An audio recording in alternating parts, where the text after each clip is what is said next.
Thank you, Mr. Chair. And Administrator Zeldin, welcome to the committee, to the subcommittee.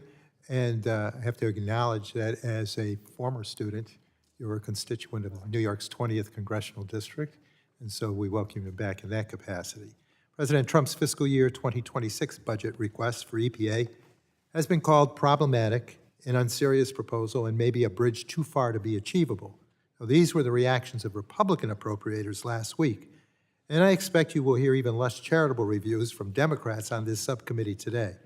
This proposal includes a 55% reduction from fiscal year 25 levels, resulting in agency funding levels not seen since the mid-1980s.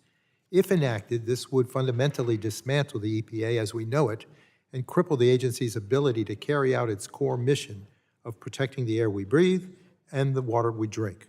The request includes devastating cuts that will undermine states' efforts to protect public health and carry out their obligations, including the $2.46 billion reduction to the state revolving funds for water infrastructure and a $1 billion reduction for categorical grants, which are critical to supporting staffing of state environmental agencies.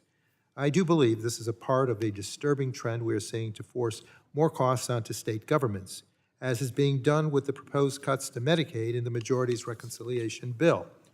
Similar to these funding cuts, earlier this year, the administration expressed a desire to reduce EPA staffing levels by 65%, which would return the agency to 1971 personnel levels, the agency's second year in existence. It is not credible to suggest that the agency can fulfill its statutory requirements, including all of the major environmental laws and amendments to those laws that have been enacted since the 1970s, with these proposed staffing levels. Cuts of this magnitude would not only hollow out the agency's expertise and capacity, but they are insensitive to the public servants who have dedicated their lives to supporting this agency's mission. And it is worth reminding everyone of what that mission is: to protect human health and the environment. In just a few short months, I believe the agency under Administrator Zeldin's leadership has lost sight of this mission. Mr. Zeldin launched the Powering the Great American Comeback initiative, focused on American energy, auto manufacturing, and artificial intelligence dominance. Broadly speaking, I'm not necessarily opposed to aspects of that agenda, but I also do not believe it is the appropriate role for our nation's environmental regulator to be leading this effort, because EPA's contributions to those goals more or less translate to how we can reduce environmental protections and enforcements of those protections for the benefit of energy producers, the auto industry, and big tech, even if ordinary Americans will pay the price by breathing harmful air pollution, drinking contaminated water, and being exposed to dangerous chemicals. We have already seen a slew of agency actions that will result in greater pollution and reduce our scientific capacity to understand just how that pollution will impact Americans' health and their well-being.